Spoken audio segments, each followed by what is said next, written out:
Don't tell Carol. Nice one. But even I have accepted that there is no exit from Brexit. The question is no longer whether or why we are leaving, but how. On that score, it looks like the end of the road for a hard Brexit, crashing out without a deal.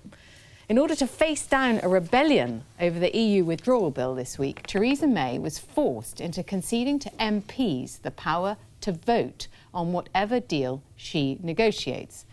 As this transfers power to MPs, 3/4 of whom backed Remain, it effectively rules out the no-deal scenario and is a big boost for those who want a soft Brexit. Tory rebels have been bought off for now, but it's a big blow for Leavers, who may feel the only way to prevent a meaningless Brexit is to bring the whole house crashing down. Theresa May is between a rock and a hard place. The centre is holding just, but for how long? Hard hats on, panel.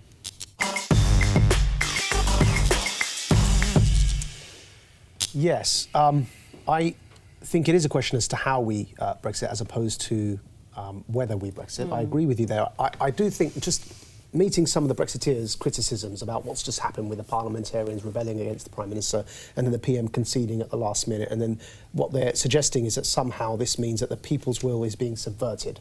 Apart from the fact that we have a long-cherished principle of parliamentary sovereignty, I think their analogy is wrong for the following reason, and that's because, of course, you may not be surprised I'm not disagreeing with you much on this, because we pretty much see the same things when it comes to Brexit and Remain, but their analogy is wrong because this isn't a choice between a people's Brexit versus Parliament's Brexit. It's a choice between Theresa May's Brexit versus Parliament's Brexit. Of course, the people beyond the referendum have very little say in what happens next. And we, as a nation, have got to decide whether we want a Prime Minister in her very narrow office to decide how Brexit goes and what the shape of that Brexit looks like, or we want Parliament to decide. Of course, Parliament represents the people. That's the nature of our parliamentary democracy. And I know where I'd stand in that debate. It would be for the latter. I think Parliament needs to have the power over the decision as to what that Brexit looks like, how hard or soft it is, and of course the final say on the deal that she brings back. Yeah. Nick, you were groaning as usual, but I mean, don't you see this in a binary way? As a soft Brexit will divide the party, a hard Brexit will divide the country. Hard hats on, you said, honestly. What, you think it's going that well, do you? Pyjamas on and probably a night dress for you. Sorry, I am so utterly bored. We're all beyond bloody bored. Nick, we're all bored. Hold on, you did invite me in. Just get the damned thing done. I cannot tell you, unless it is a specific item, i.e. Jacob Rees-Mogg decides to run stark naked in the middle of the House of Commons, unless something amazing happens, you cannot get people not to ring my radio show sooner than saying the word Brexit. They don't care. Yes, you and your little corner of Westminster, you and your brother and your dad, you can all have your arguments, and it goes on and on. Out there, the decent people who are watching this, who pay their taxes, just want the bloody thing done, and they don't want us talking about it. Nick, can I just say what, Michelle? Okay, Nick says that. Get it done. That's. I'm afraid to say that is the stupidest thing I have ever heard you say, Nick. How do you get it done? We should have just done it. We should have just walked out. Just walk out. Europe after 40 years is like taking the raw eggs out of a baked cake. Michelle. Let's hear someone else. Let's listen to Labour MP John Mann. Labour voters in the Midlands and the North who voted in large numbers to leave the European Union and are a little bemused even at seeing arguments amongst the Cabinet over how it's delivered.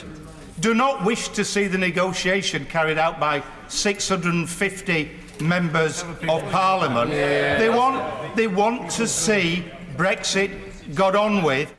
I agree with him and I agree with Nick. And if I could high-five you without splitting my dress, I would. But you want to do what? I said if I could high-five you without splitting my dress, I would. What is it that you said that you agree with? Because I didn't. Just get it done, but how? It's easier said than done. David Davis said it was going to be the easiest deal in modern political history. Get Trump to do it, like your brother said.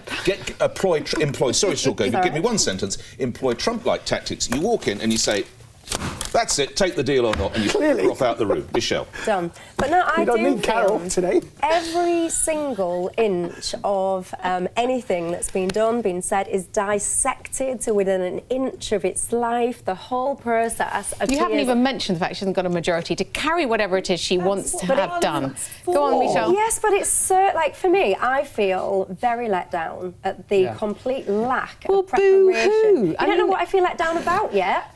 I feel very let down by the complete lack of preparation by this government, or the previous government, sorry, in advance of a referendum.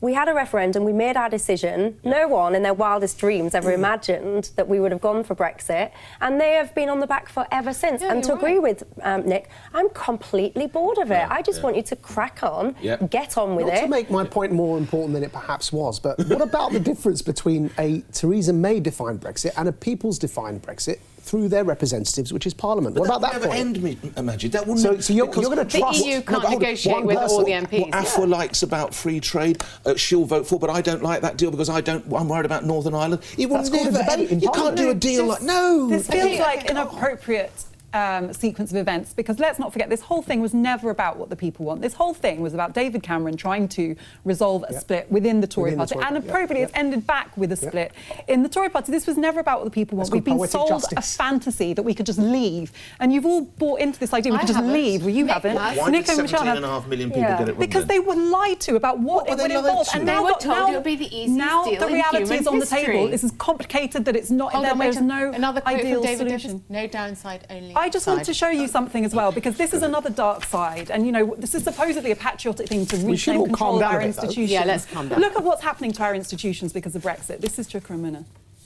Mr. Speaker, I'd like to draw your attention to this disgraceful front page of the Daily Express today, which says, and I quote, "We have one simple warning to our elected representatives: ignore the will of the people at your peril."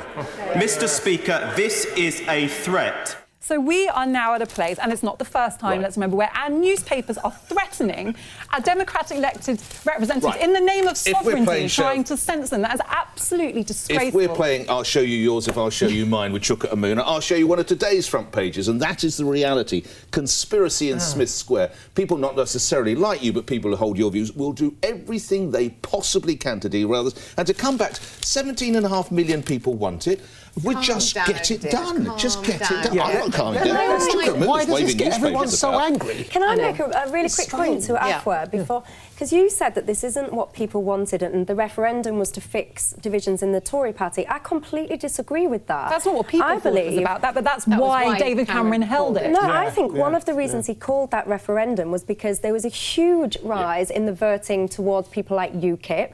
UKIP was essentially a single party issue, which was about leaving the EU. He was trying to prevent his party falling apart. Yeah, okay, he wasn't doing it out of benevolence towards UKIP. No, but the people were supporting UKIP, whose primary mission was to get out of the EU. So how you can say they didn't want that is beyond me. I'm not saying that, Michelle. I'm saying the reason David Cameron held the referendum was to protect his own interests in the Conservative Party. And obviously it's been branded as something that's, you know, giving people a voice. That was never what it was. Let's just make one point. Very quickly. I promise you a short one. Yeah, 52% never has equaled 100%, and 48% never has equaled 100%. So let's all have a conversation. And also, can we remember just one thing? In 2015, in the referendum bill that went through the Commons, it was stated, I know you're going to groan, but the referendum result was, it was a consultative or advisory referendum. It did not make the people sovereign. We are not ignoring or defying the will of the people. If people go in and try and negotiate on the terms, or they try and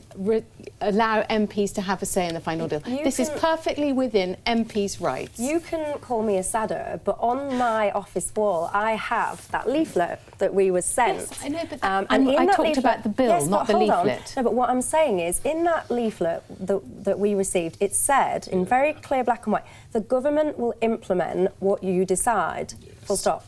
That was Cameron's government. I get lots of leaflets through my door. I get lots of leaflets through my door. That was not a legal document. And also, it's not the government of the day. That was Cameron's government. That government resigned.